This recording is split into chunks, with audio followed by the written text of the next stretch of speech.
everybody, and welcome to the All Candidates Forum for the Courtenay-Alberni District 2025 federal election. My name is Tracy Clark, and I'm the Executive Director of the Comox Valley Chamber. I'll acknowledge that we may be having folks trickling in as they can make it here through the traffic.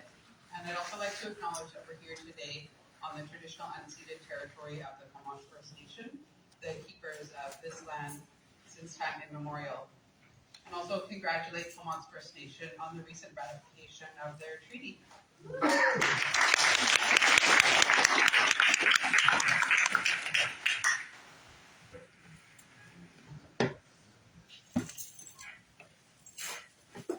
The Comox Valley Chamber plays a vital role, a nonpartisan role in our community through advocacy efforts regularly.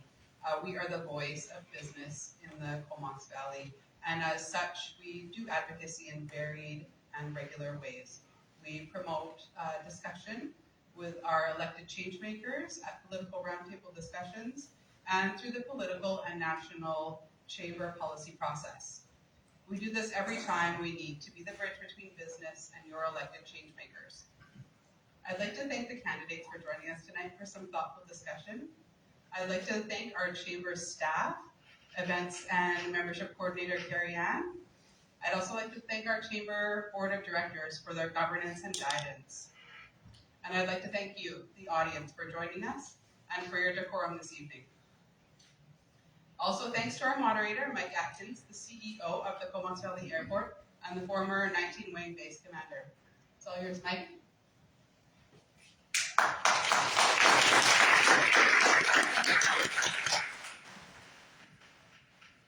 Can everybody hear me? Can everybody hear me now? Yeah. Can I not use the microphone? Yeah. Sure. Thank you. Sorry to jump in. I would prefer it for the live. Thank you, Mike. All right, I'll use the microphone. A few administrative details before we get going this evening. Emergency instructions. There are 2 doors at the base of the stairs for exit. If you feel like you have to smoke, please go outside to do so. Throughout the evening, we will have a Slido poll going to seek audience input on what questions you would like the candidates to respond to. You can access the Slido poll by going to CVCC Vote, and a QR code will be up here eventually. However, if you do need the Wi-Fi, the details are there. The questions will be posted to all candidates on completion of the responses for the questions that they were pre-provided. And while you may have your cell phones out right now to hook up to Slido, please ensure that they are on silent for the remainder of the evening. Next slide. Tonight's All Candidates Forum is hosted by the Comox Valley Chamber of Commerce as a nonpartisan event to hear directly from the candidates about their position and their party's platforms on a variety of issues with a focus on business. In the spirit of fairness, I would request that applause is kept to a minimum so that we can maximize the time to hear from our guests. I would also ask that, as a sign of respect to all, there be no outbursts or heckling. This is not Canada's House of Commons. And while not designed as a civics class, a reminder of some of the items that are within the federal jurisdiction. That is not to say that our elected MPs cannot advocate within our municipal or federal counterparts, but their areas of greatest control are depicted on the screen. Tonight's format will see each candidate introduce themselves by way of a 2-minute opening statement. Following that, we will proceed with the candidates' responses to pre-provided questions, although we only provided them 4 and there's 5, so that should be interesting. Pre-provided questions that we know are top of mind for most businesses in the Valley. We will then have the opportunity to pose the top-ranked questions by way of Slido, and we will be moderating those questions to keep it within the bounds of business. Finally, each candidate will have an opportunity to make a final statement. Before we begin, please join me in thanking all the candidates, not only for their participation this evening, but for choosing to put themselves forward for public service. These are challenging times for all politicians, and yet our cherished democracy requires that dedicated individuals step forward to serve. Round of applause, please.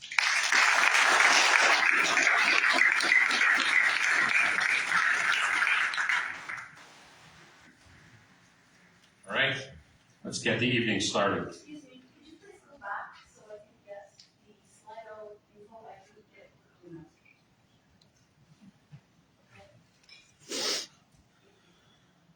Pause.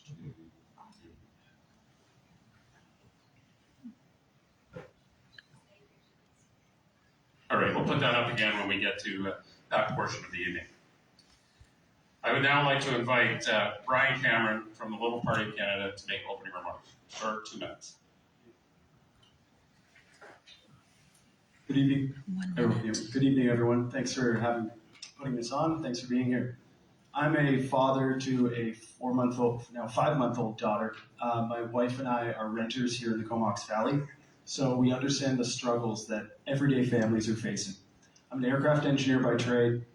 I've worked in film, and I also have a background in hospitality. I worked on the Rocky Mountaineer train. I've worked a gamut of different jobs. Now, this election is a change election. It's not a regular election. It's not the election that we were expecting 6 months ago. I met with Prime Minister Mark Carney yesterday in Saskatchewan, and I spoke about issues that we face here in the Comox-Alberni riding. Your MP that you elect should be in the room where decisions are made, not on the sidelines. So it's easier to navigate the bureaucracy or influence decisions if the MP or governing party is within the elected government.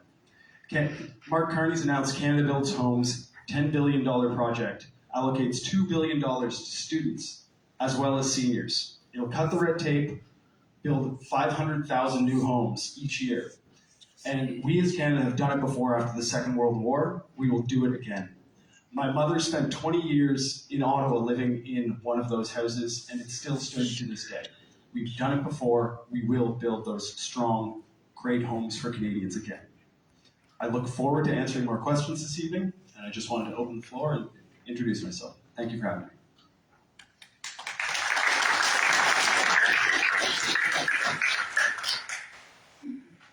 Next, Thomas Campbell. Is this working? Yeah. It's on? Yeah, it's good stuff. All right. Sorry. My name is Thomas Campbell. I'm running with the People's Party of Canada. I'm a 16-year Navy veteran. Got out right before the lockdown started. Turning entrepreneur. Background in business on my way out.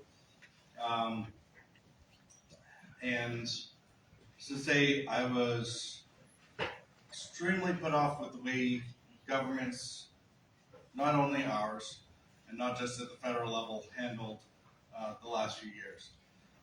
So I decided to put my hat in with the PPC because their policies and values are the kinds of things that we've wanted to see for a long time. It's not about trying to run our lives from Ottawa as if a bureaucrat or a politician could do it better than you are. It's about giving you the money back in your pocket and the power back in your hands to take care of your own life. So that's why with the PPC, we're pushing on this one, the time for reform. We're looking at ending the mass migration to protect our jobs and homes, getting rid of the woke nonsense to restore Canadian values, downsizing the government to free the economy, since that is one of the areas where Canadians really excel, and get out of or stay out of any foreign wars and protecting our sovereignty that way. I look forward to the next discussion, so I'll leave it at that. First, I want to acknowledge being on the unceded lands of the Comox people, and thank Mike for obviously MC tonight for his service to our country as well. Tracy and the Chamber of Commerce for hosting us, and all my fellow candidates who have the courage to put their names forward to represent us in Ottawa. So I want to commend them for stepping forward. I first decided to run for Parliament because I saw our communities being left behind, families struggling to find housing, young people losing hope, our environment under threat, all under a conservative government. and we had Conservative MPs in government at the time.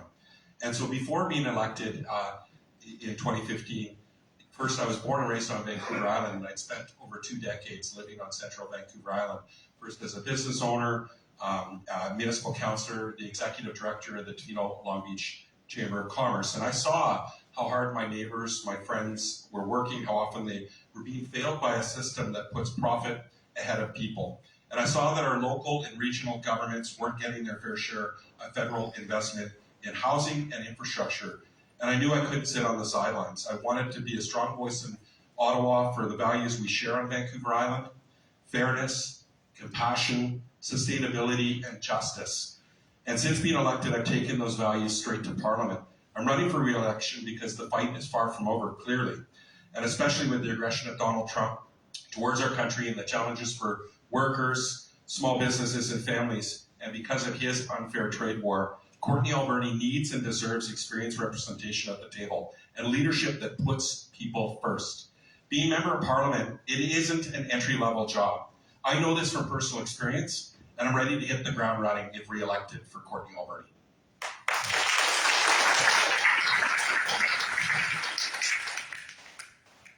Hello everyone, my name is Chris Markovich. I'm the Green Party candidate here in Courtenay-Alberni. Excuse me, I was born and raised in BC. I lived in Vancouver for more than 30 years. I moved to the island in 2016. I live here in Courtenay with my wife. We're both renters. We have adopted a cat in our apartment. I've worked in many industries, including hospitality, customer service, warehousing, distribution, and in tech support, where I currently work from home. A couple things about me and what I stand for. Basic premise of my platform is climate, community, and compassion. I'm passionate about issues like the toxic drug crisis. I have lived experience in substance use and with addiction. It runs in my family. I've seen friends and families lose loved ones to toxic drugs, and there's so much more that we can do for our communities here in Courtenay-Alberni and beyond. I have a really strong stance on human rights, LGBTQ rights, and trans rights. I've marched in pride parades in the community here, as well as in Vancouver and elsewhere in BC, going back to at least 1998.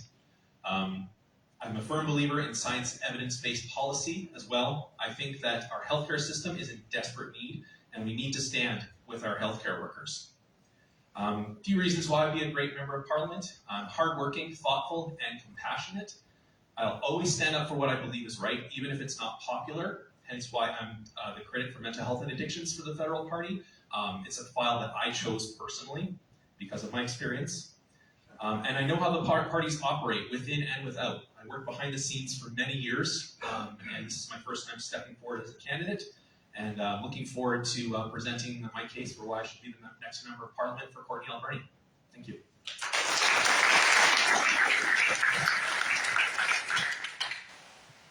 Good evening, everyone. I'll add my thanks to those of my fellow contestants for your coming out this evening. My name is Jesse Musial. I was born and raised in the north, far northern BC. I've spent about half of my life on Vancouver Island now. I graduated from the University of Victoria with a degree in mechanical engineering.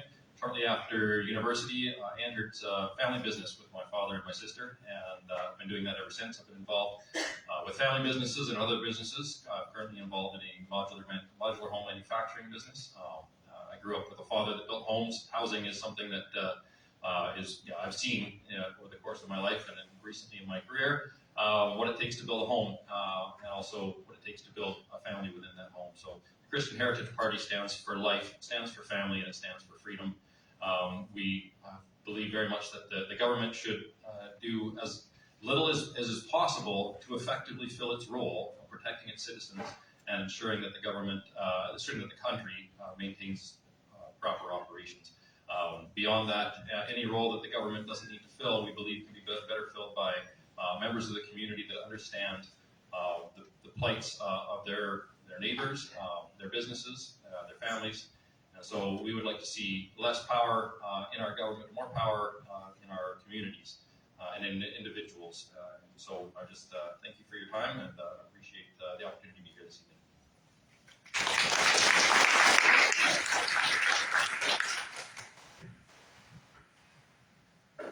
And thank you to all the candidates. I should point out that Teresa Knight from the Animal Protection Party and Chris McNichol from the Conservative Party of Canada are also candidates in this riding, but declined our invitation to participate this evening. We're going to get on with our pre-prepared questions now, and the way it's going to work is we're going to cycle through the candidates, so each one in a rotational order gets the first opportunity to answer, but all candidates get to answer all questions, and they'll have 2 minutes each. So our first question this evening is on Canada's global trade relationships. Small and medium-sized businesses are a vital part of our local economy. In light of recent moves by the U.S. government, disruptions in global trade agreements, and ongoing geopolitical tensions, how do you plan to enable local businesses to compete and succeed internationally while benefiting our local communities?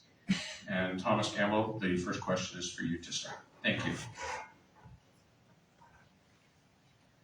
Thank you. So the People's Party of Canada's platform is built to try and get the economy running again and at maximum efficiency. One of the biggest things that we have is a huge regulatory tax burden on a lot of businesses.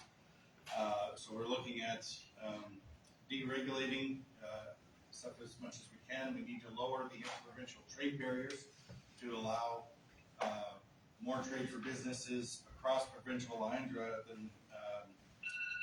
than making it easier just to go north-south. And we need to lower the tax burden on not only the businesses, but also the individuals within them. We're looking at flatter taxes, simplified tax codes, and fewer tax brackets in order to accomplish that. As well as pulling or eliminating any carbon taxes and getting out of Paris Accords, which are basically a form of economic suicide on our part. All of these things hammer businesses to make them uncompetitive on the international stage. So, in order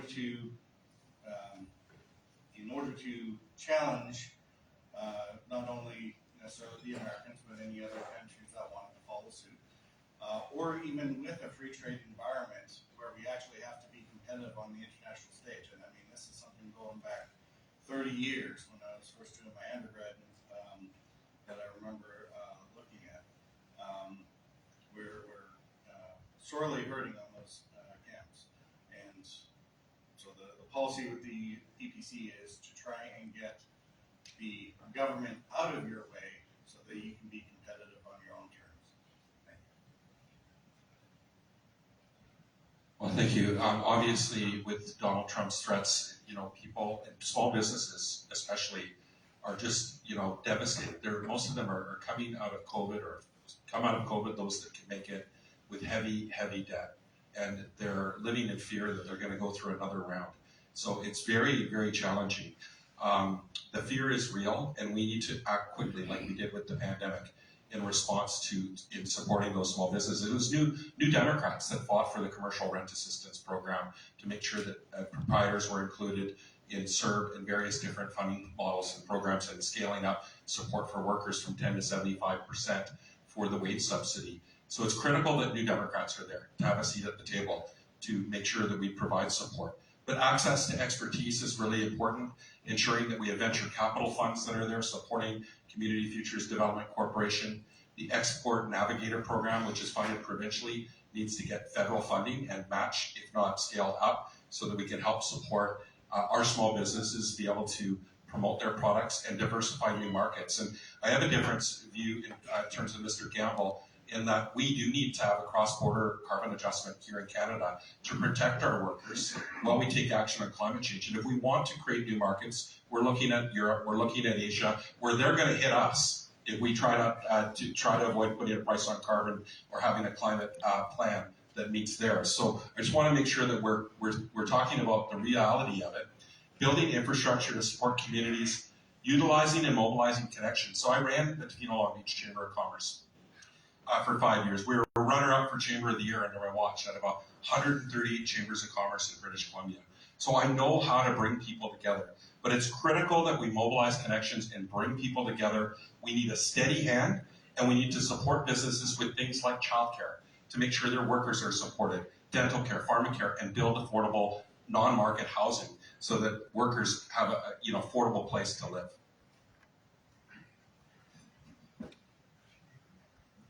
So in regards to our trade relationships, the Green Party has a 38-point plan that we released called Protecting Canada, and it goes into a lot of detail, not only to deal with Trump and tariffs, but also to strengthen our own resilience here in Canada.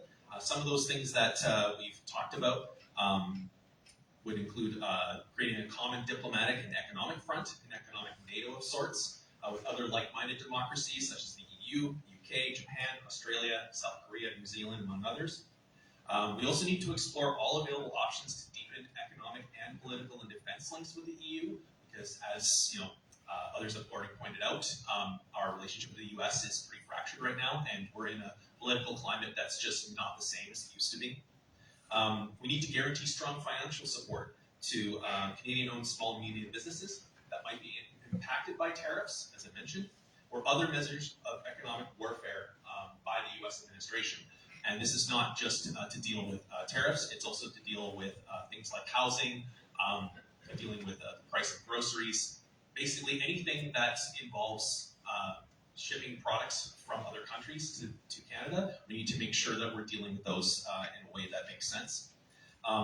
We also need to consider land value taxes that would help with the cost of rent, because as we know, commercial rent is skyrocketing. The cost of actually starting a business is often really prohibitive for a lot of small businesses and entrepreneurs. So a land value tax would level off the cost of the actual land itself versus the buildings that stand on the land, which would discourage corporate ownership and profiteering.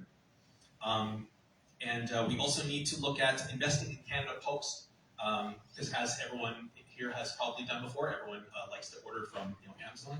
But we need to look at Canadian-owned businesses that meet those requirements and replace Amazon's Canadian market share.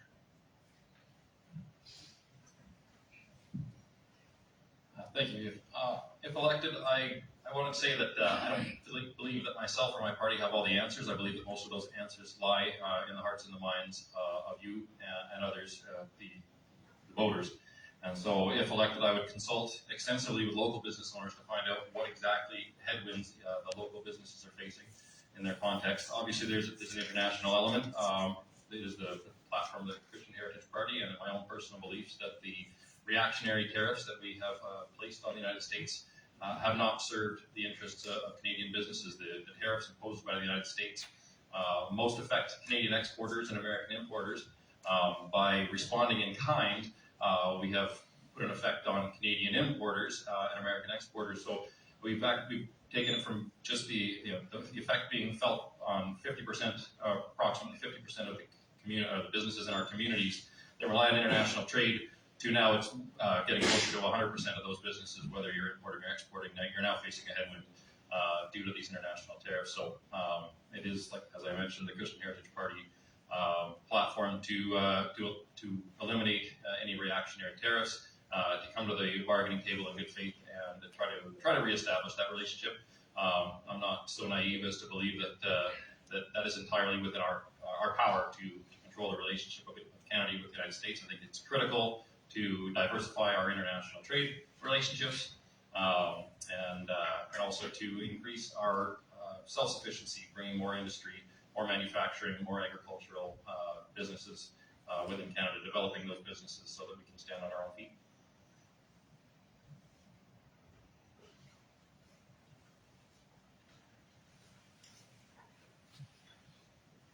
Thank you.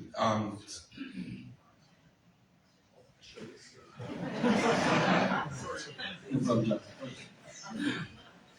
All right, so first of all, the way we will help small and medium-sized businesses as the governing Liberal Party is Mark Carney's One Canada Economy. As promised, will be enacted by July 1st. That will break down interprovincial trade barriers, so small and medium-sized businesses within our community will have access to new markets within Canada and be on a level playing field across the country. In addition to that, Mark Carney brings a lot of knowledge, experience, with working with our European partners and allies and their markets. Now, in addition to that, I think it's very, very pertinent that we decouple from the United States. We do have a moment here to strike while the iron is hot. Canada needs to stand up and be the country that we all know that we can be. Now, decoupling isn't as easy as just flipping a switch. We need to also work with our partners across the Pacific as well as around the world. In regards to housing and helping out, the Liberal Party and the federal government have helped with building affordable housing in Port-Alberni. That's completely run on solar and is affordable for the people who need it the most. Thank you.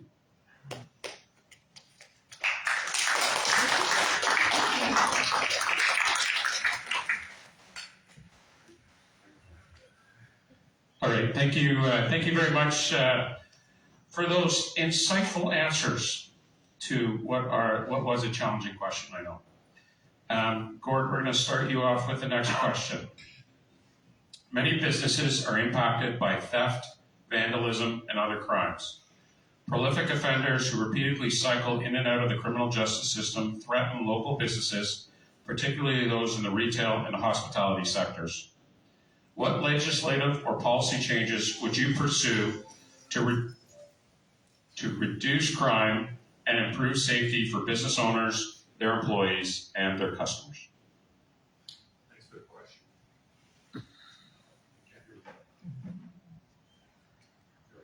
Can you hear me? All right. I feel for those business owners that are, feeling the effects of really what has been structural damage, and it's been, decades of both federal and provincial governments gutting and cutting when it comes to healthcare. I read a quote the other day from John Howard, and I thought it would be really prevalent tonight. It says, "When the healthcare system fails to treat mental illness, the criminal justice system punishes the symptoms." That couldn't be more true with what we're seeing right now in our society. The lack of affordable housing. We have the lowest non-market housing in the G7 at 3.4% compared to, say, France and Germany at 17%, Denmark at 21%, the Netherlands at 34%. Decades of cuts that started with Jean Chrétien in 1992, pulling out of the National Housing Strategy. We've seen the lack of parity when it comes to mental and physical health. I put forward a bill last fall. It's an iconic bill to make sure that mental health benefits are insured benefits and that we don't have a separate healthcare system for mental health that is two-tiered, that is a private sector healthcare system that most people can't reach. We need to create parity in our healthcare system because we know that dealing with the root causes is going to reduce crime. That's a fact. We can look to the United States where they've taken a very punitive approach. They've got an incarceration rate that's 6 times per capita than we do. They have more people in prison than any country in the world. It's failed. It's more dangerous there than ever before. The toxic drug crisis, we need to take a truly health-based approach to responding to the toxic drug crisis. I went to Portugal last summer on my own dime to learn about that success story. Their crime rate is much, much lower, and their substance use, chronic substance use has dropped 77% over our failed model of this incremental approach to responding to a health crisis. So, we need to change what we're doing altogether. And I'll pass it over. Yeah, like Gord, I think that the solution to crime and theft and other petty crimes that affect small businesses really lies in addressing the root of the problem rather than looking at the symptoms, as you mentioned. We definitely need to do more to address the underlying causes of crime, such as poverty, homelessness, colonization, rolling back of drug decrim in British Columbia, and lack of access to basic services and supports. Green Party just came out with a plan to address a lot of healthcare policy issues with that regard, such as bringing mental health, dental care, and pharmacare fully into the public healthcare system. Strengthening and expanding universal public health care to ensure everyone has access to comprehensive health services. We also need to look at guaranteed livable income because if people don't have access to the funds that they need to buy groceries, to pay their rent. They're not going to be able to take care of themselves, to buy their medication, right?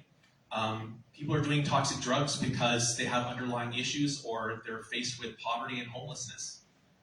We need to build more affordable housing, non-market housing, to address the critical shortage of rental housing that we have in this country. And we need wraparound services for mental health and addictions, including rolling all of these services under the Canada Health Act so that federal funds can be allocated correctly and federal standards can be enforced. We also need to look at ensuring all federal health funding goes exclusively to public not-for-profit services. The for-profit recovery industry makes hundreds of thousands of dollars off of patients every month. I was in outpatient treatment myself, and that same treatment for anyone that didn't have access would cost upwards of $40,000. We need to fully integrate mental health services as an insured benefit under Medicare, and we need to reform the police system to address serious crimes rather than mental health incidents or crises, and address implementation of restorative justice to allow offenders to repair harm and to take full responsibility for their actions.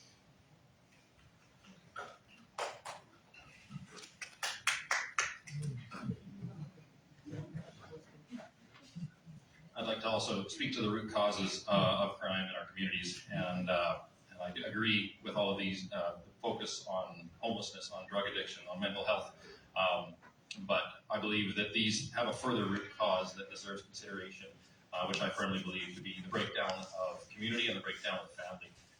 One of the leading causes that leads to mental health issues, drug addiction, homelessness, is childhood trauma due to breakdown of families, and I believe that we can do more to support communities, to support families, to stay invested in one another, to stay address some of the issues that are currently facing families, in whether it be affordability, other things. Housing is obviously a key component. We seriously have a housing problem that we hear about on a daily basis. Those that are struggling to properly house themselves and their family. But I do believe that childhood trauma is a key component of this, and I think that there's a lot more we can do in our education system, and a lot more we can do to support those that are struggling to ensure that people don't fall through the cracks. That being said, addressing a root cause such as childhood trauma is a long goal. That's the long-term view. We do need to address the things that are happening today, the crimes that are happening today. I do believe that we have an issue with repeat offenders right now that due to our current system of bail, and I do believe that there's a need for bail reform. Our penal system is not one that's excelling in rehabilitation. It's more about incarceration and punishment for crimes, but I think there is an opportunity to reform our system to focus more on rehabilitation. But in order to rehabilitate, you have to get offenders out of the environment that is causing them to feel the desperation, the lack of opportunity that is driving them to the criminal behaviors.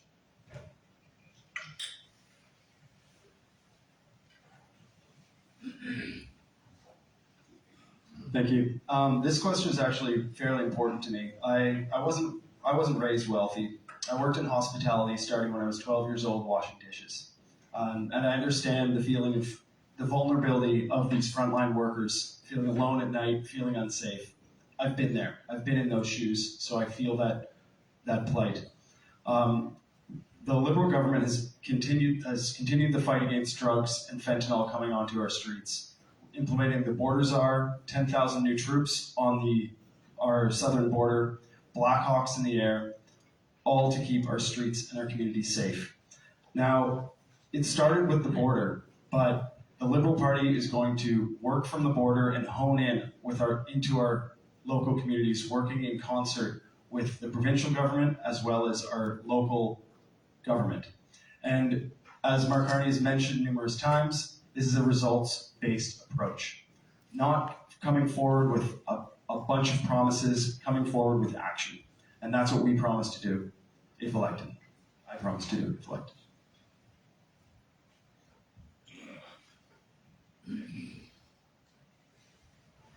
All right.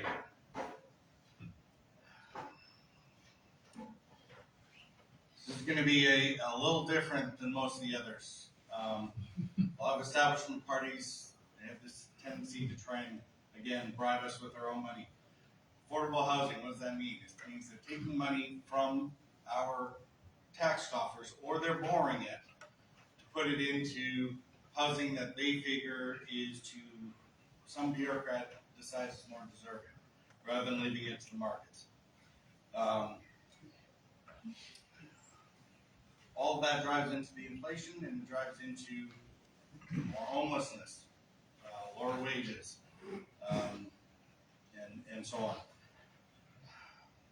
They've caused most of the problems with crime between the mass immigration, pushing on the housing crisis, the catch and release programs for criminals where people can get out on bail in fewer hours than it takes them to get caught, and wash, rinse, repeat several times a day.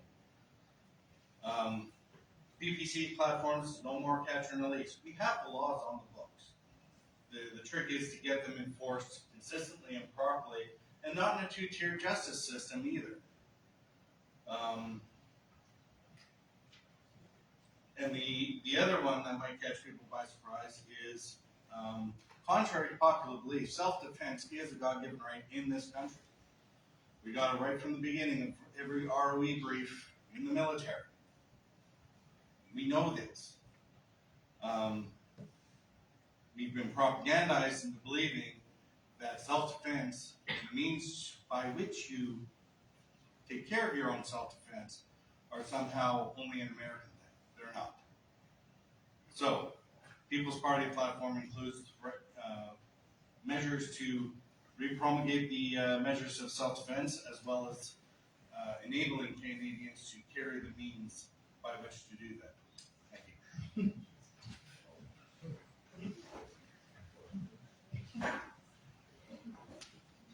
All right, thank you all for your responses to that last question.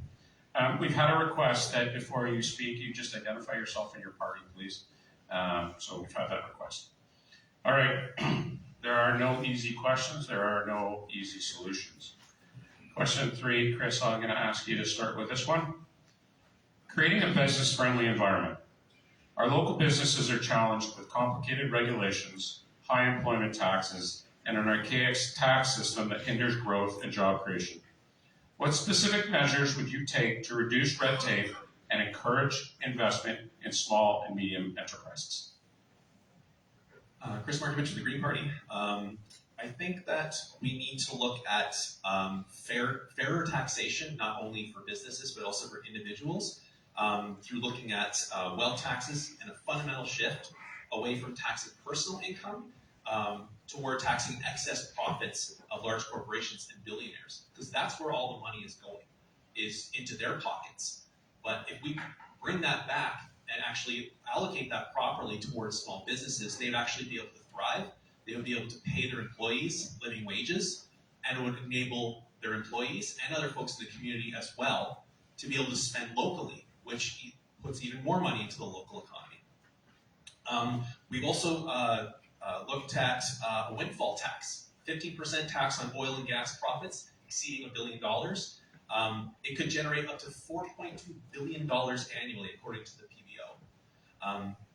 We've also brought in measures in our platform that's upcoming to eliminate the federal income tax on earnings under $40,000, which would, again, boost people's paychecks.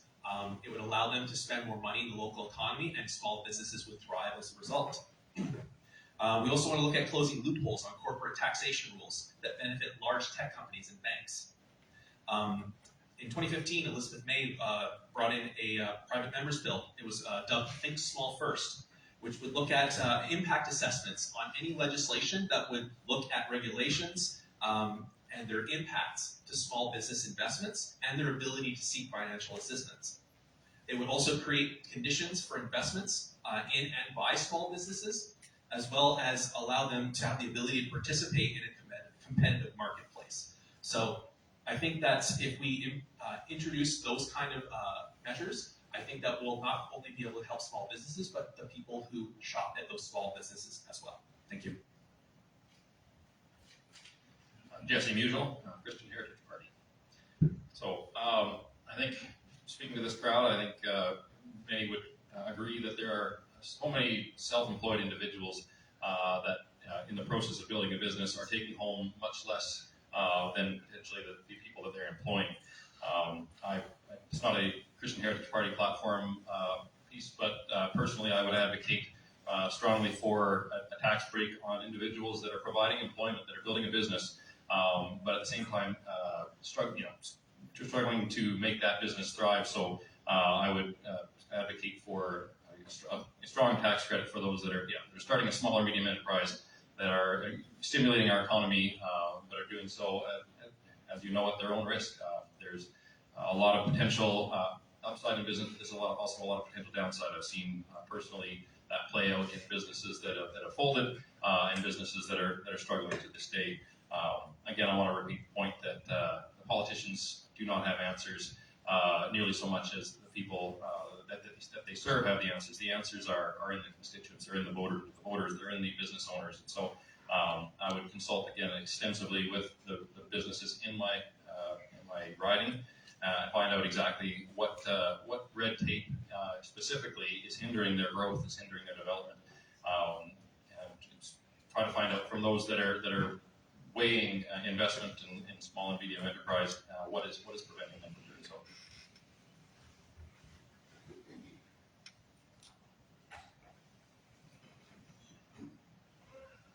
Brian Cameron, Liberal Party. That's a great question, and I'd like to circle back to Canada's one economy. Now, breaking down these interprovincial trade barriers will help all of our local small businesses have access to new markets within Canada. So we are reinvesting in into other Canadians' businesses and allowing them access to the wonderful products that we create here in the Courtenay-Alberni region. In regards to that, well on the campaign trail, I walked into a distillery in Qualicum Beach, and the gentleman who owns it, the man who owned it, he told me that he and all the small craft brewers, wineries, as well as liquor distillers have been affected by a tax that has increased ever since Stephen Harper's Conservative government brought it in back in the day. Now, that will be broken down with our level playing field of this one Canada economy. He as the business owner will not be affected by these taxes. It will be a level playing field because he complained to me that BC and Alberta were affected by these taxes, but other provinces weren't. So once again, that will help drive business to our area. And if elected, I'll be working with a Liberal government who is, in my hope, the government in power. And we will make things more affordable. We will do everything possible to make life easier for the people here in Courtenay-Alberni. Once again, I'm not a politician. I'm a regular person standing up for regular people, and I understand the plight of us all.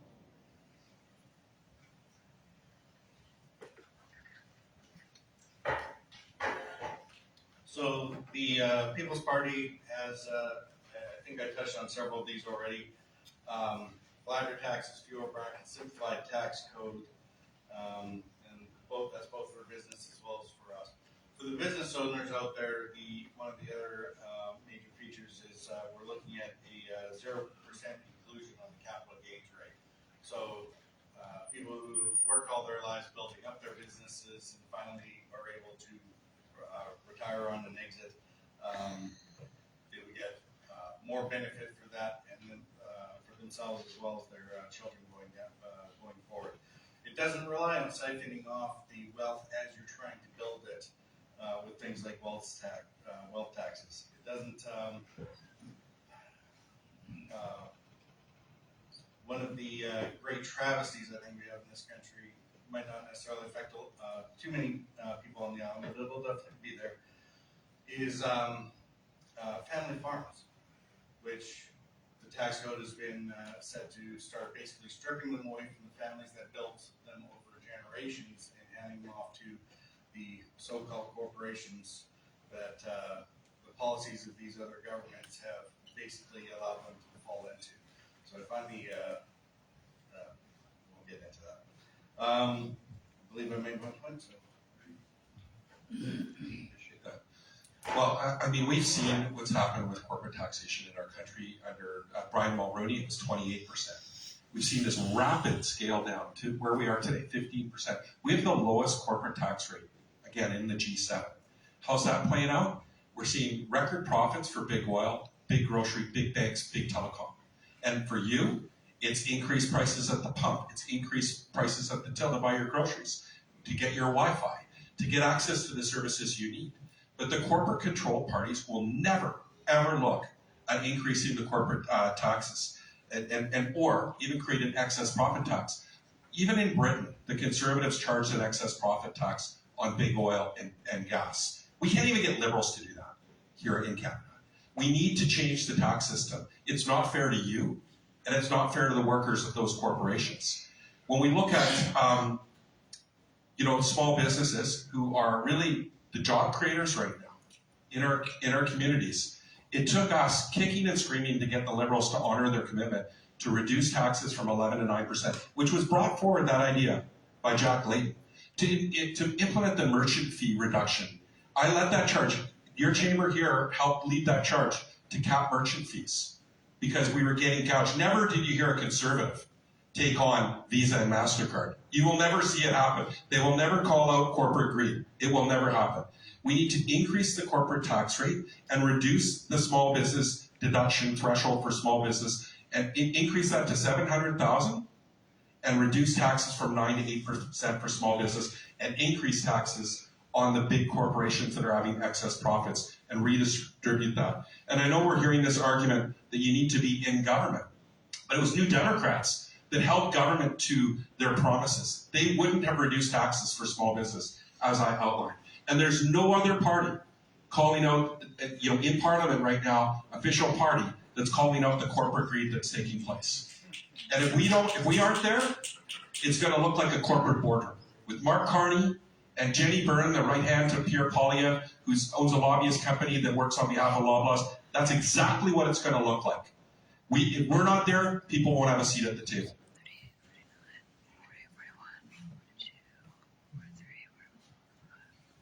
Thank you once again for those responses. Candidates, question 4 is the one that was mistakenly not sent to you, so I will read it out and I'll do it in slow time if you want to take notes here before I put you on the spot. Question 4 is on promoting economic activity through banking. High interest rates can reduce consumer spending and business investment. What policies would you support to spur investment, provide business access to credit at reasonable rates, and improve affordability to fuel economic growth? Let me know if you'd like me to read that again. Yeah, you could repeat that. Okay. Yeah, it was behind. On promoting economic activity through banking. High interest rates can reduce consumer spending and business investment. What policies would you support to spur investment, provide business access to credit at reasonable rates, and improve affordability to fuel economic growth? And just a reminder to introduce yourself and your party right before you answer the question. Whenever you're ready, please start. The question involved in improving affordability, spurring investment, and providing access to credit. Improving affordability, I think the number one thing the government can do to improve affordability is to reduce the taxation of the citizens. And so the Christian Heritage Party would be in favor of eliminating all income tax and replacing it with a fair tax on all purchases and on all spending. With regards to spurring investment, I touched on it earlier, but to find out what the barriers to investment are. Find out, again, consulting with constituents is so important to find out exactly what the barriers are to that. As far as providing access to credit, I'll withhold on that. That's outside of my area of expertise.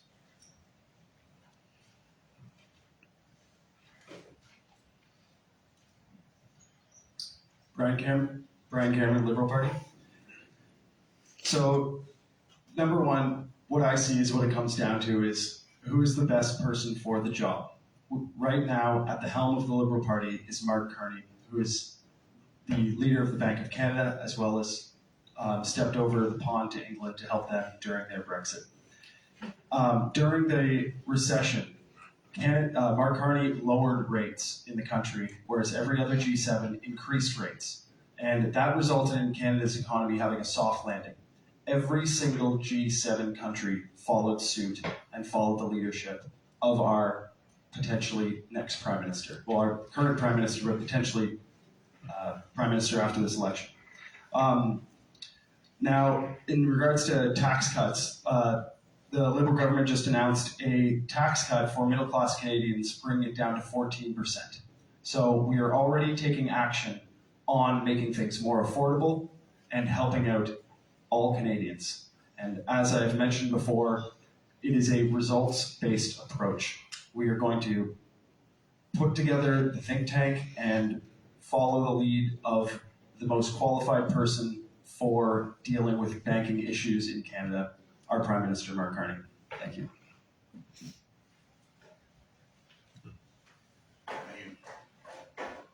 Tom Gamble, People's Party. Yeah, 2008 was a great time to have an economist actually running the country. I'm not sure about the person in charge of the Bank of Canada, but the English certainly have an opinion on that one. In terms of the People's Party, I mean, Maxime Bernier spent decades in, had a full career in banking before coming into politics, and was also, I believe, working with Harper during that period. So there's definitely some experience in the party to deal with issues like this in terms of the lending. One of the things that we have put forward is the again, putting more money back in your pockets.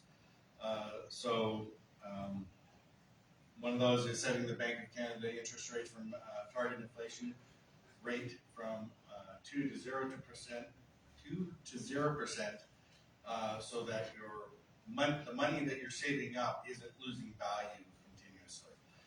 He's also been talking about steps that we can do to make sure that we can reinforce our currency with gold, so it's not just plain fiat that will end up losing you. It's one of the reasons for the overheated housing crisis. A lot of it comes back to fiat currencies, excessive government spending, excessive borrowing, large deficits. All of this cycles into the inflationary cycle that we've been seeing, which is eating away the value of your dollar worse than any Roman coin clipper ever could. Cheers. Thank you. I mean, Jagmeet introduced an idea on behalf of the NDP the other day of victory bonds, where Canadians can actually participate in supporting each other. And I love that, because right now we're coming together more than we ever have as Canadians, recognizing the threat to the South, recognizing how important it is to support local economies, to support small business, to support infrastructure, support each other. So an opportunity for Canadians to invest in victory bonds and get a good return, like we did with the Canada Savings Bonds, is one opportunity. Certainly investing in community futures development corporations, which have, both, they serve the Comox Valley, Oceanside, and of course the Alberni-Clayoquot region, and they're so pivotal and important for financing for small business, but ensuring that they're low interest loans to help them grow, innovate, and to be more productive would be really important. Changing our procurement system so that it's actually localized, making sure that Americans can't bid on procurement, but supporting companies like we see Clearflow here in the Comox Valley, providing clean water to remote communities. We need to make sure that they're getting access to financing and their access to procurement. Those barriers are removed so they can ensure that they're getting access to it. Of course, Indigenous-led businesses, making sure they're getting preferential loans so that we can ensure that their participation in the economy is supported. Local farmers have talked about how there's lots of funding programs out there that are great for big farmers, but they're not great for local farmers. So supporting them is really important.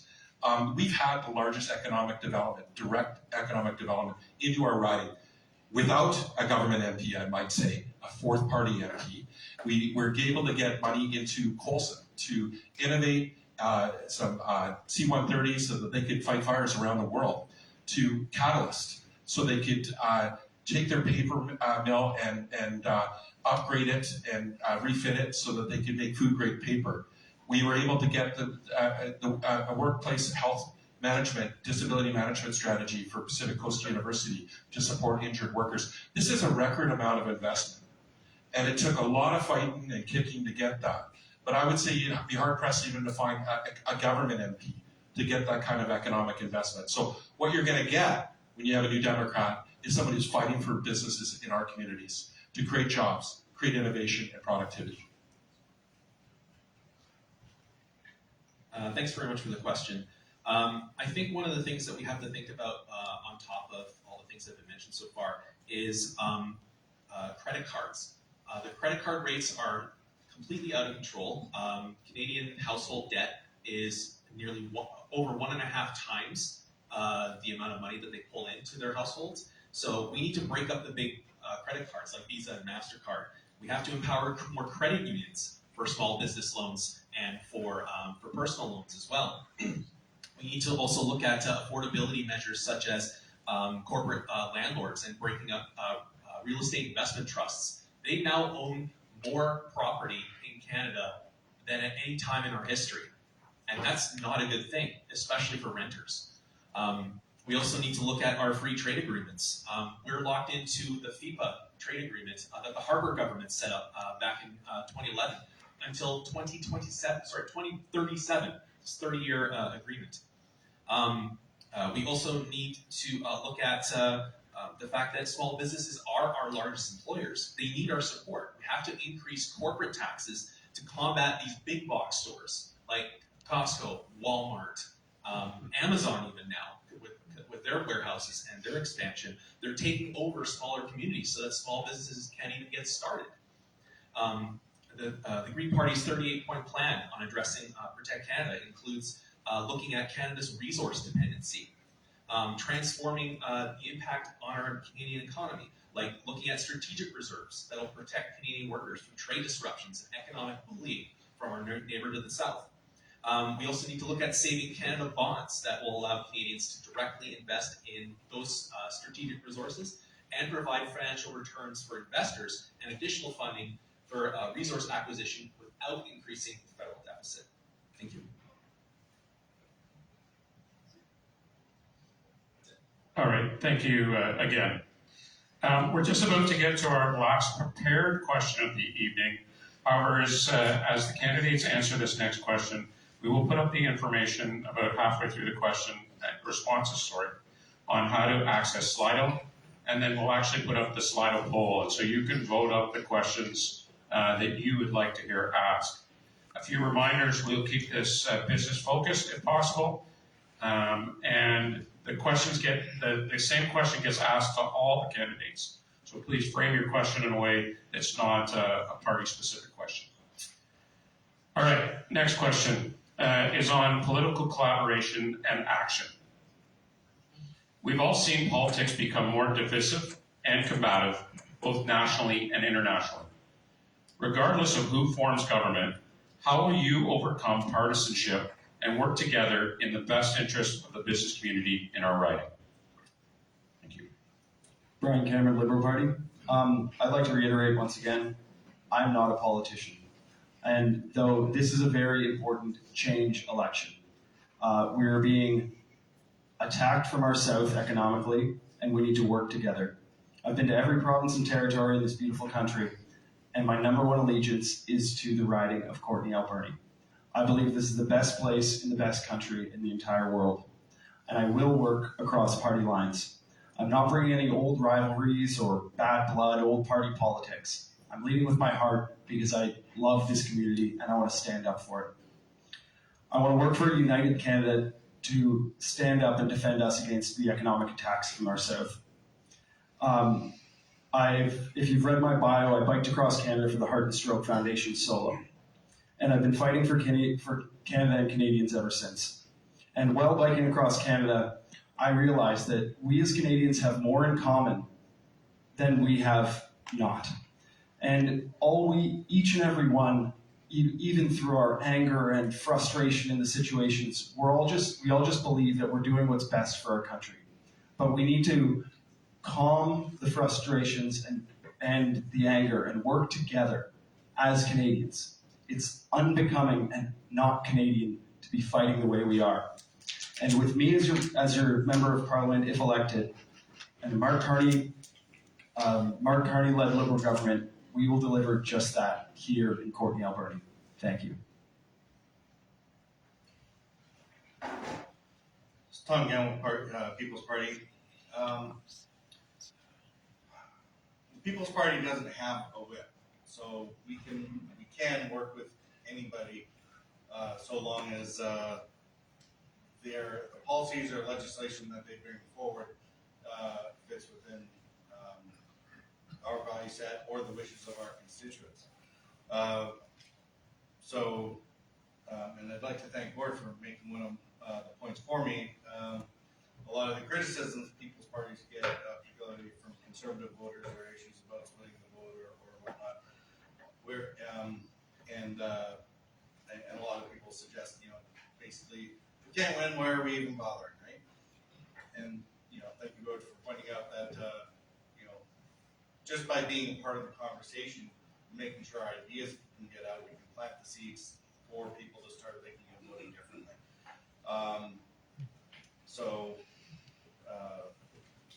Regardless of the party, as long as the objectives of the legislation work towards the same ends that we're trying to do, then we have no issues working with them.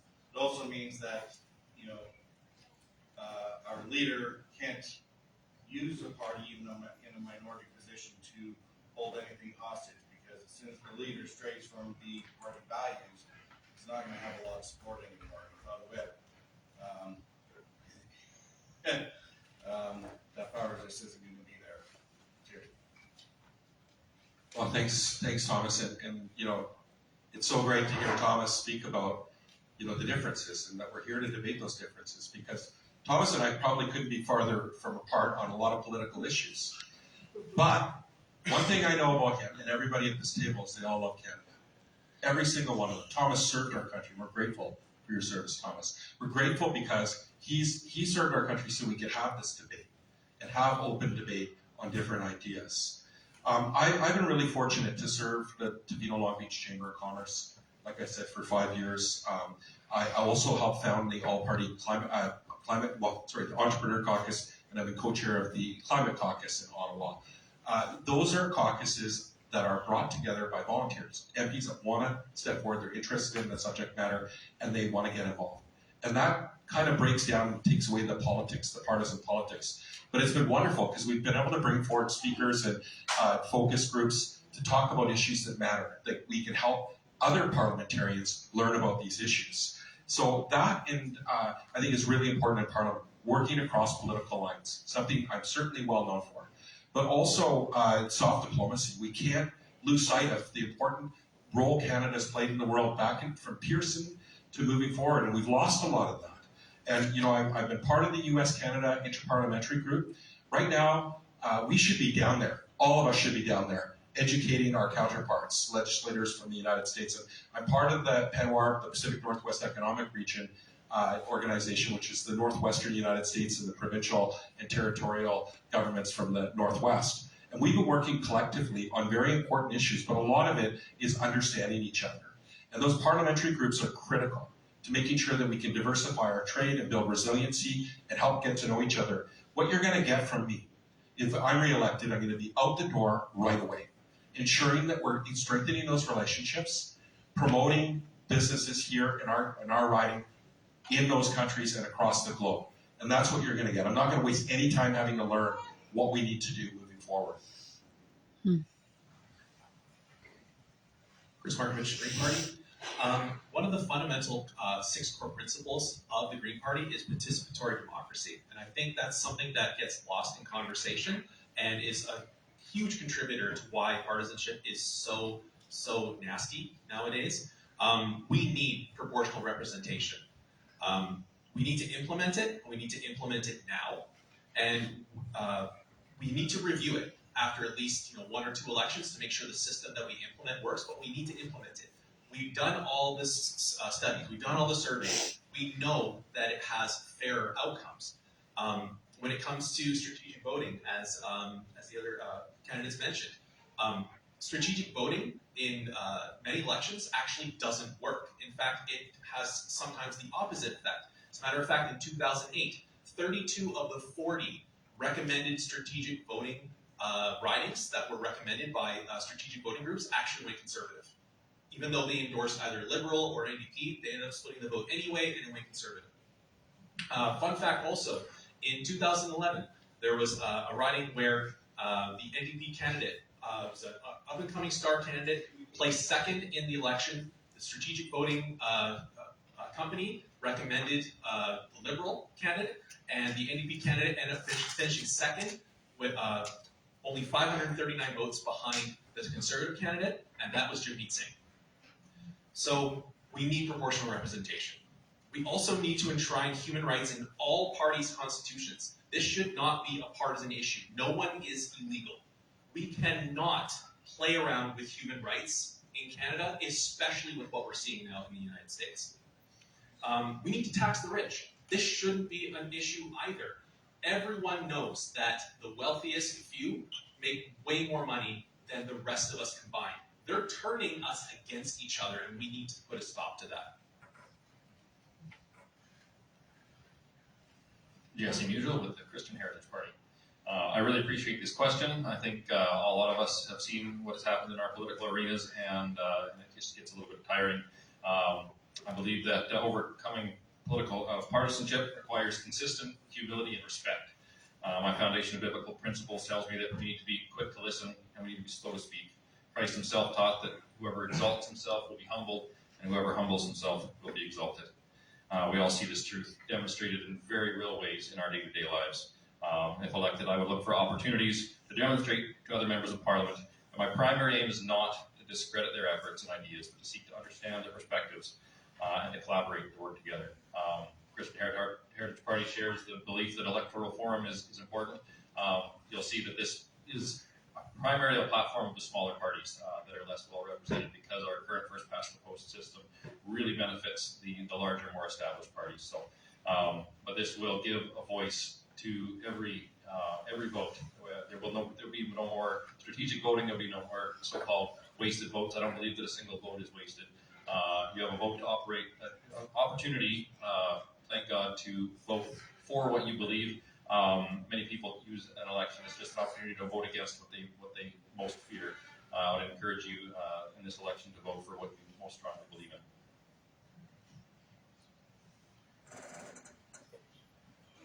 All right, thank you very much. So with that, we come to the audience participation portion of the evening, where the questions posed and voted on by you are on order. However, I will use my discretion in what I choose to ask the candidates, based again on the principles that it's going to be something that they can all answer, and it should be business focused. So the first question, and I believe, Thomas, this will be for you to start us off with. Inclusive communities attract talent and support local businesses. What will you and your party do to protect LGBTQ rights and ensure inclusive workplaces?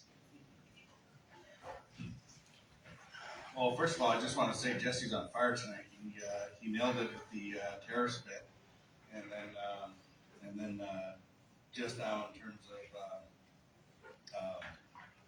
oh man, I missed it.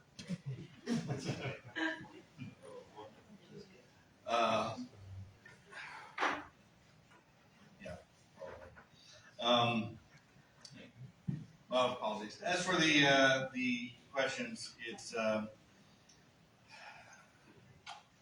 LGBTQ rights aren't any different than human rights. There's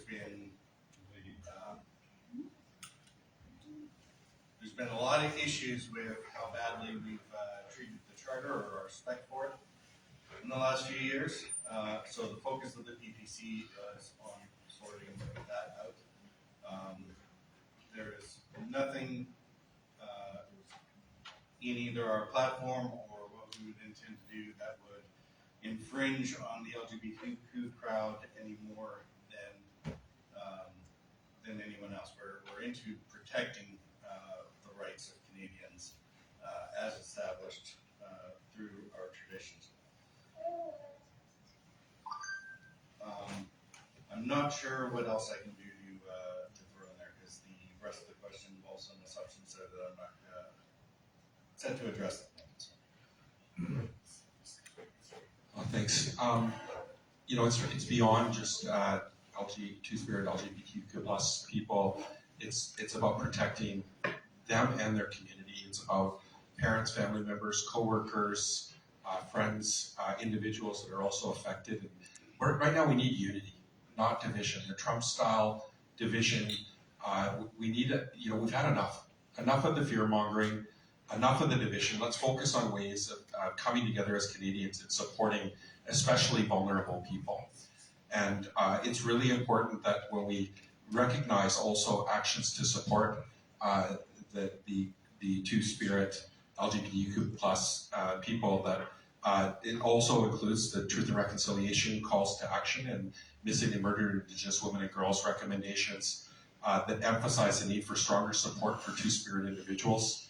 Obviously, you know, we know that many are at risk, so supports for those that have been discriminated against online, that we stop the violence and provide mental health care and tackle homelessness. So making sure we have mental health support. Specialized affirming care is needed to address the higher mental health challenges within the queer community. Transgender healthcare, access to gender affirming care, workplace equality, so stronger enforcement of anti-discrimination laws is needed to ensure fair treatment in the workplace, and ensuring that we're supporting elder care for the LGBTQ plus community, and also making sure that we support pride and community funding, bringing community together, like the Queer Center in the Comox Valley, and supporting doctors that are performing that important gender affirming care as well. Like here in the Comox Valley, we've got great leadership. So we need to make sure we stand together and unified. And our party has been extremely strong in that. New Democrats always stand for the Two-Spirit LGBTQ plus community. Chris Markovich, Green Party. One of the other 6 core principles of the Green Party is respect for diversity. And we are facing unprecedented times. I think we're a little tired. I don't know about you, but I'm a little tired of living in unprecedented times. And the LGBTQ community needs us more now than ever. Everything that's happening in the States is on its way here. Stuff like Project 2025. It's not a pipe dream. It's reality. It's happening. You know, I talk to so many people that are either LGBTQ or their families are going through tough times. Trans rights are always threatened in Canada and in the U.S. I signed the Rainbow Equality Pledge through Queer Momentum. One of my dear friends, Faye Johnstone, is a trans advocate, and she is absolutely amazing. Yeah, I just think that the community really, really needs us to step up, whether it's business or whether it's in the community writ large. We need to make sure that any policy, as I mentioned before, any policy that we implement looks at whether or not human rights are addressed and respected. I also think we need to look at a federal ban on conversion therapy. That's something that doesn't get talked about a lot. It's usually relegated to the provinces. But I think that along with provincial health care, that needs to be talked about more often, because too many LGBTQ youth are at risk of suicide. The suicide rate among trans youth in particular is over 40% in some cases, in some areas. And that is a travesty. And we need to do something about it. We need to support them not only with our words, but with our actions, with our policies, and in our businesses and in every aspect of public life. Thank you. Chris. Jesse Musial, Christian Heritage Party. LGBT rights are, I will repeat what has been said already, they're human rights. I believe that every person has the God-given right to be able to pursue, whether it's employment, pursue their life without discrimination. The Christian Heritage Party believes that every person was created in the image of God and was created equally. We have different values, we have different beliefs, we have different positions and perspectives, but we need to honor one another, we need to listen to one another, we need to respect one another, and so the Christian Heritage Party would absolutely, the idea of the current political idea of diversity, equity, and inclusion is that the wrongs of the past need to be compensated for, and so we need to actually consider things like race and gender and sexual orientation in hiring practices when I personally believe that if we want to remove this discrimination, we need to quit considering and mandating that these things be part of the hiring process, part of the employment process. That every single person and hire for every single position, whether it be in public, private industry, would be hired based first and foremost on their ability to complete the job and their merit, and that we strongly oppose discrimination on every form.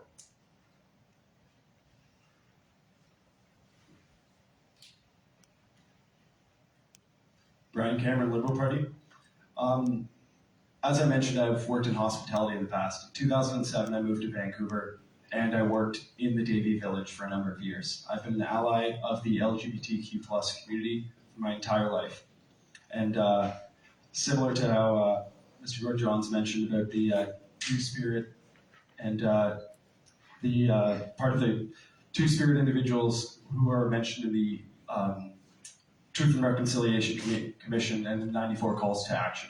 It is very integral that we respect the original people of this land and their way of life.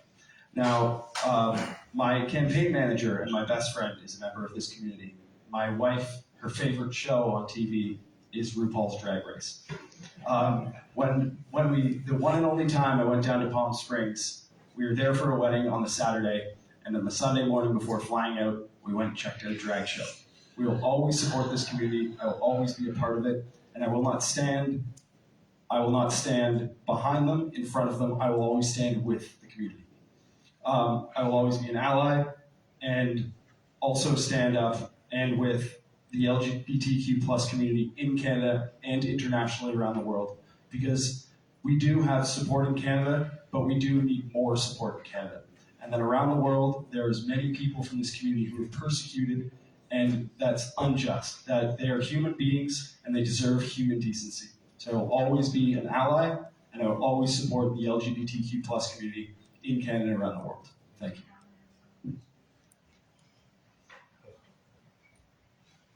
Great, thank you again. As I'm looking at the time, I think we'll probably have time for one more question, and then we'll have our closing remarks.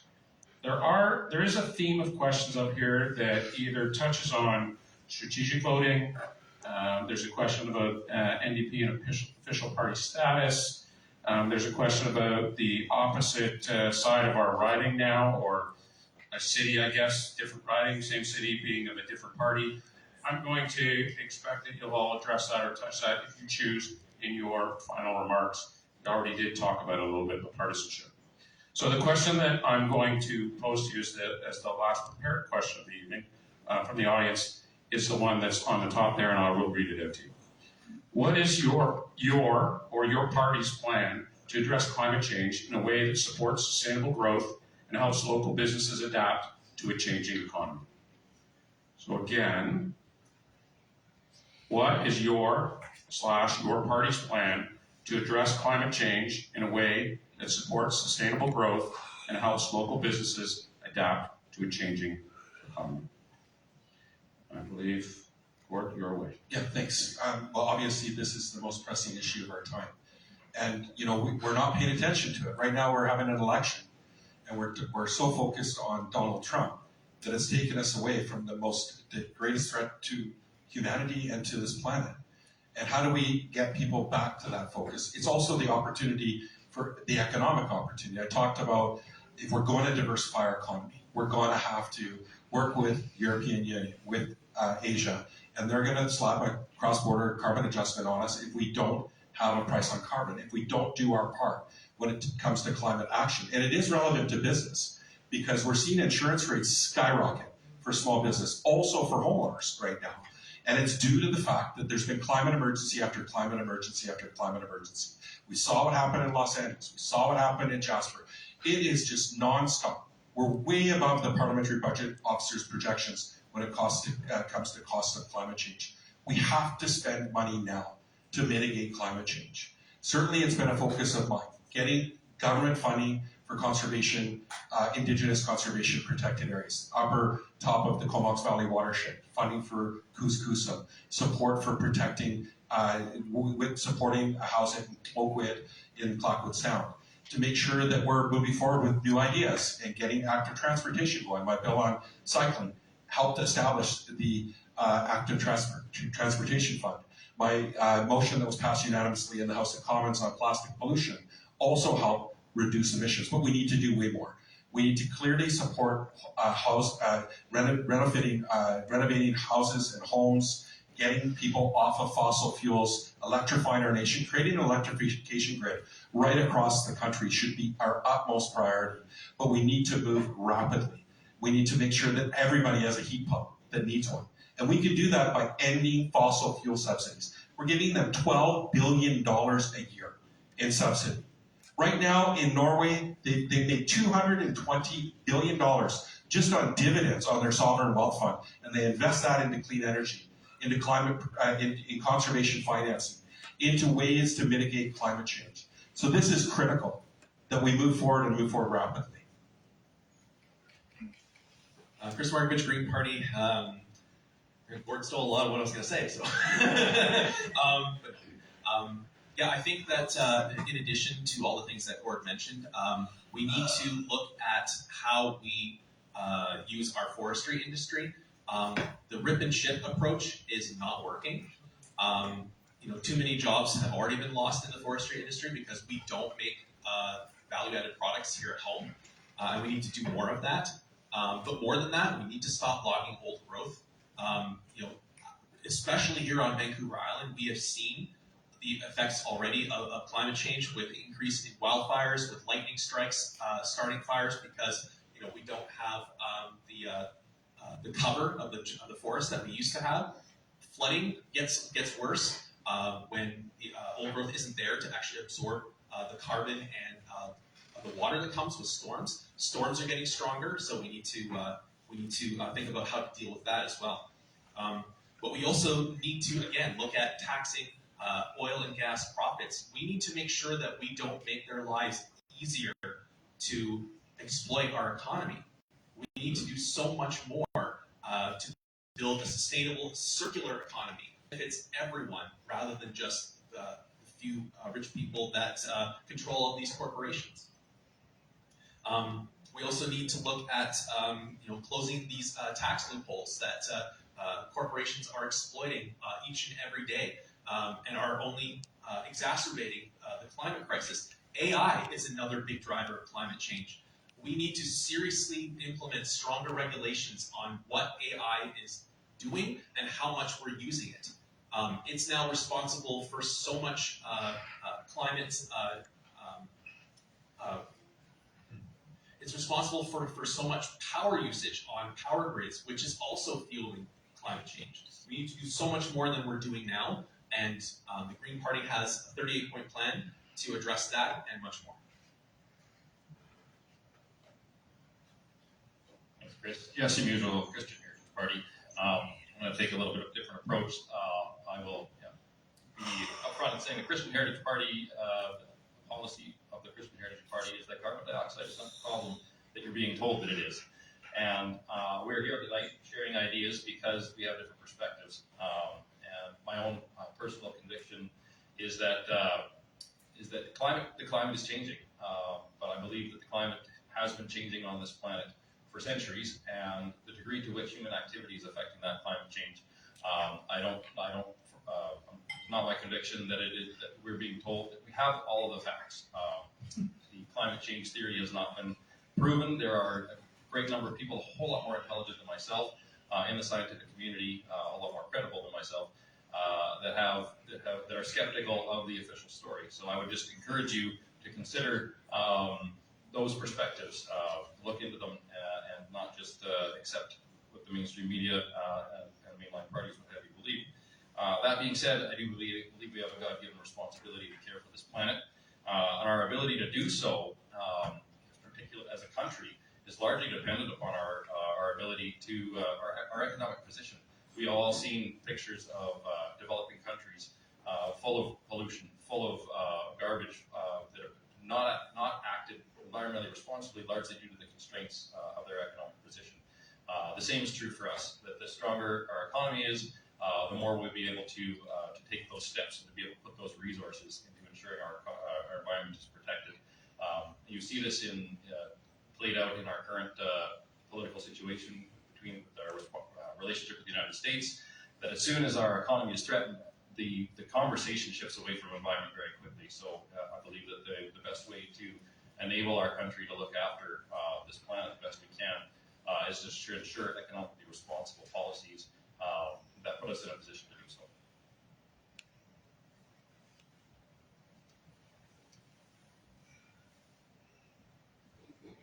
Brian Cameron, Liberal Party. As I mentioned, if elected, I will lead with my heart, and I'm going to tell you how I have helped local businesses with climate change. When I worked at Harbour Air in Vancouver, I was working on the docks in Cole Harbour, and while on the docks every day, I noticed that even though they're a green company and are working tirelessly to make sure that they're respecting our environment, those planes are loud, so you need earplugs, and everybody needs to use those earplugs, and they were coming in a little plastic container. Now, I took it upon myself, no one asked me to do it, just because I believe in caring for our environment and being a steward of our environment. I quantified how many I found in a month while working on the docks down there. I quantified how many earplugs I found, which are non-biodegradable. I also quantified how many plastic bags I found. I brought that to the management, and they were ecstatic. They thanked me for my diligence, and since bringing it to the management at Harbour Air, they've since transitioned to biodegradable packaging as well as biodegradable earplugs. So with no gain to myself other than respecting the environment, I took this action, and I will bring that passion to Ottawa if elected. Now, in regards to, affordable housing, we need to build more affordable housing that is powered by solar energy. And that's actually already been enacted in Port Alberni, what I mentioned before.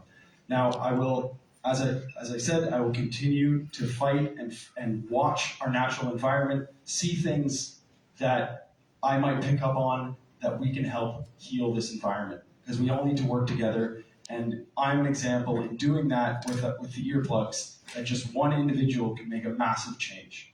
Thank you. All right, Tom Gamble, People's Party. Our policy positions, actually, Jesse, I think, again, it's all about half my thunder. People's Party's position basically summarily rejects the whole climate alarmism narrative. CO2 is the means of life. Never mind the bees. If you get rid of CO2, the plants die no matter what, right? 250, we were at 140, plants die, life on Earth ends, right? We've had the so-called science is far from settled, and there's been enough evidence of chicanery in there to put the test on. It also doesn't matter. In terms of the solutions, what would we do? Adaptability. We don't need to sacrifice the economic opportunities of our children and our grandchildren by throwing them to this magical volcano of climate change. We can invest in far more economic solutions, focusing on what humans have always done, even when we didn't have the hubris to think that we could change or terraform our own planet. We can, so we're getting out of the Paris Accords, out of any carbon taxes. That streamlines enormous amounts of money for businesses, enormous amounts of money for the consumers, because everything we get is either made with or shipped by fossil fuels, and putting some tax on it makes some people who made badly misinformed movies in the 2000s very rich, and the rest of us not so much. And then they go around flying private jets, lecturing us on whether or not we drive a car.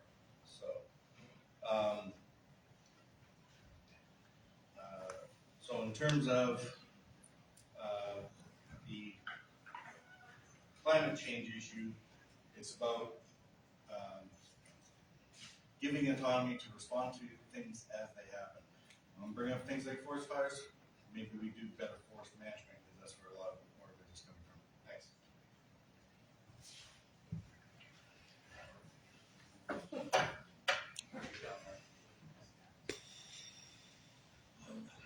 So, ladies and gentlemen, our time is quickly coming to an end this evening. And I would now like to welcome the candidates to make final closing remarks. Before I do, I just will remind you that there was some themes within the questions that we didn't get to tonight.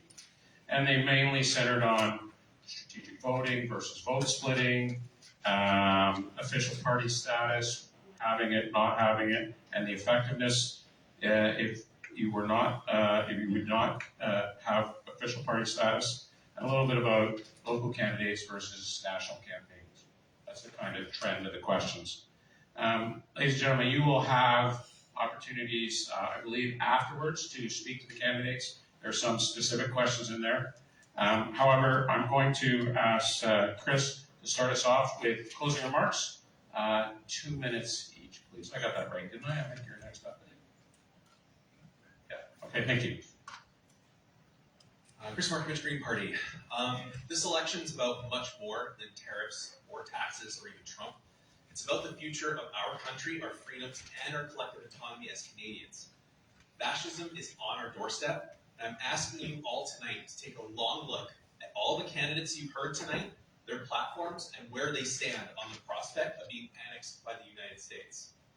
Because that's a real possibility, whether we have witnessed our neighbor to the south or not. It's not just about our sovereignty, though. Our own individual rights as human beings and citizens in a democracy are under threat. We're on the precipice of a political landscape we haven't seen for nearly 3 generations. Some of you here tonight probably remember what that felt like, maybe even fought against it. I urge all of you to vote with your conscience and with your values. Make your vote count, and make sure that you tell your neighbors, your friends, your families to vote as well, and make their vote count as well. The well-being and safety of you and your neighbors are at stake in this election, so don't take it for granted. We have to all govern ourselves accordingly. And when it comes to strategic voting, as I mentioned before, studies that have gone all the way back to 1999 have shown that it really doesn't work. So you need to take a really good long look, and I wish that the Conservative candidate were here tonight as well. And look at all of the candidates and what they stand for. I mean, we have seen already in the news, in social media groups, what's going on in the riding to the north of us, which is actually here in this building as well. And they need to all answer those questions and be able to answer them in a way that makes sense and makes sure that we are unified as a country. Thank you.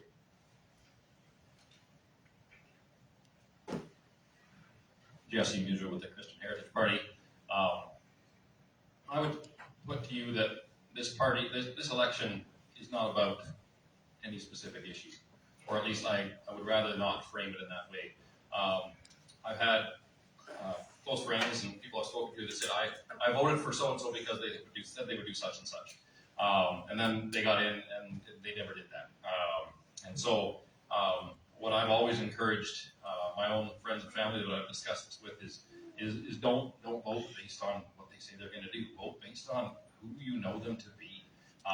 Parties have ideologies. That is going to guide their decision-making process in the years ahead, more than what they said they were going to do. We've all seen a lot of empty promises.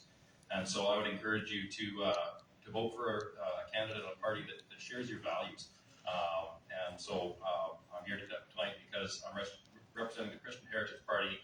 We represent biblical values. Parties change over time. They'll shift and they'll change their focus depending on what they think is politically popular. The Christian Heritage Party bases values in the Bible, which I assure you does not change over time.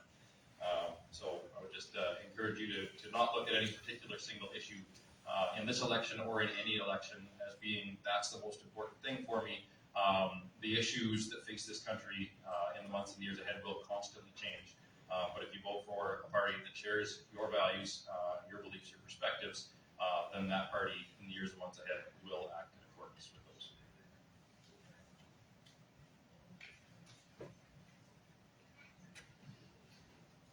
Brian Cameron, Liberal Party. So as I mentioned before, this is a change election, and we in Courtenay-Alberni need a representative working with the governing party to protect this region and to protect Canada from the assaults from the south. I'm from Ottawa, and I know the climate. I grew up there. As I mentioned, I spoke with Prime Minister Carney yesterday, and I have the full support of him in my campaign. The world needs less division. Division isn't a Canadian trait. We're stronger together, we're stronger working together regardless of differences. As I mentioned on my bike ride across Canada, when I got to St. John's after crossing the entire country solo on my bicycle, I went into a pub owned by a little lady named Linda Hedbury. We sat down and she told me a story. When she was in an abusive relationship, had $10 to her name, she took herself for a walk along the St. John's Harbor. And in that walk, she saw a one-legged man putting his foot in the ocean. She walked up and asked him, "What are you doing?" His name was Terry Fox. She gave him her last $10, and it was the very first donation that Terry Fox ever received. Now, we in Canada are in a similar dark moment to that fateful day in April of 1980 that Linda was experiencing. And once again, we have a person who can unite Canada together, just like Terry Fox did 45 years ago. And that man is Mark Carney. So if elected, I will stand by our Prime Minister, and most importantly, I will stand up for Courtenay-Alberni. Thank you.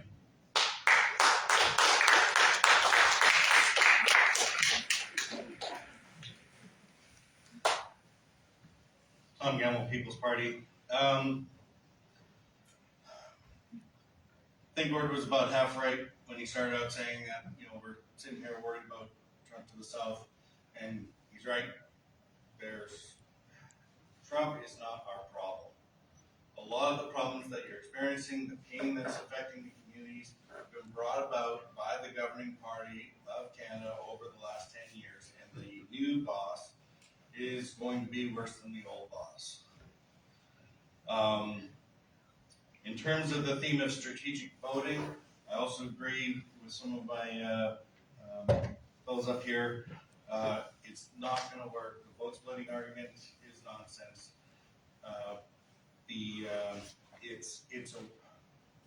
People are trying to game the system or the voting system to get a better result. All it does is it allows the parties to game us. That's the direction that actually goes. There's a saying that goes around, and I've noticed this with a lot of the other platforms here, but there's a quote that comes around from Tom Sall from time to time to the effect of, how much is your fair share of what somebody else earned? What is their fair share of your paycheck? Everyone likes to point at the rich. Where is Canada on the global scale? Right? It's all fine and dandy to say, well, I'm poorer than Elon Musk, but everyone in this room is richer than the vast majority of the world. So how much do you owe somebody else? I want you to think about this.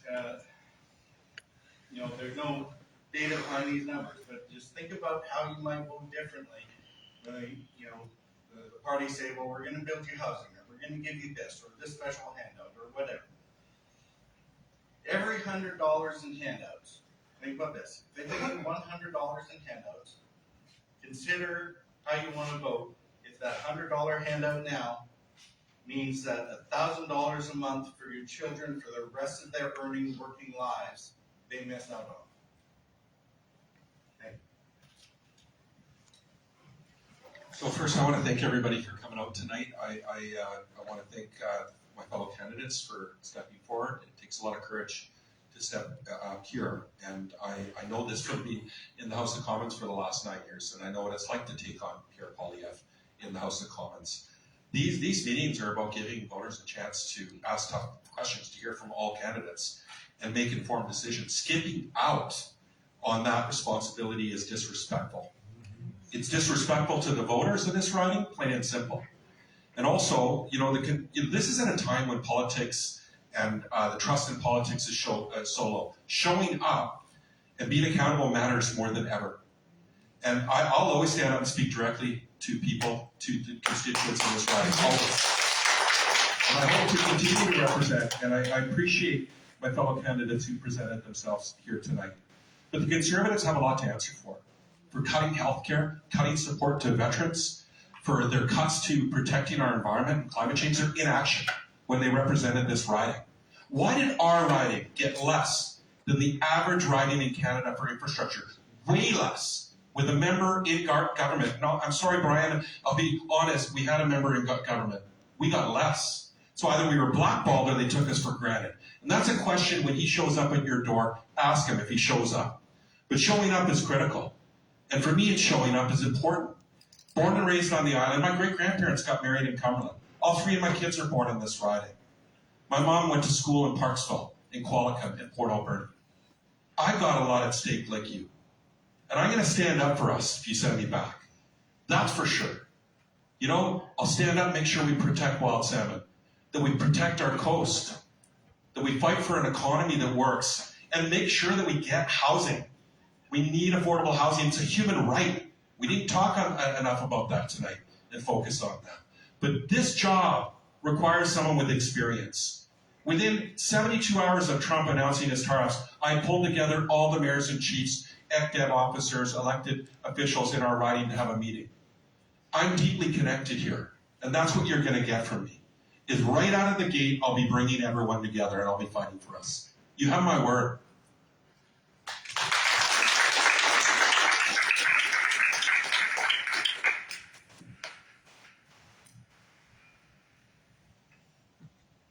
Well, hopefully you enjoyed that and gave you something to think about. Although, judging by some of the applause, I think many of you maybe made up your minds. To the candidates themselves, I do appreciate it. Your candid responses is refreshing. The respect that you showed each other was appreciated.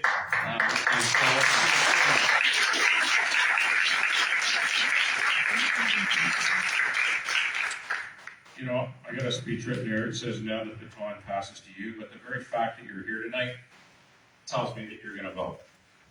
So please do so.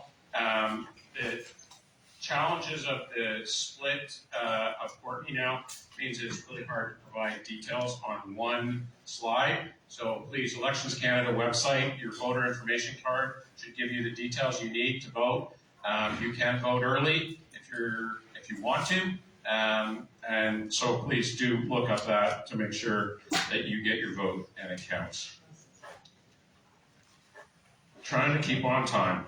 On behalf of the Comox Valley Chamber of Commerce, thanks again to the candidates for making themselves available, to NIC for the provision of for providing tonight's venue, to the Chamber staff, Carrie Ann and Tracy, for all the heavy lifting that you did to ensure that tonight's event was a success, and to all of you for being a good audience and for your insightful questions. There's one particular individual. I'd like to know who you are. I need your help writing questions.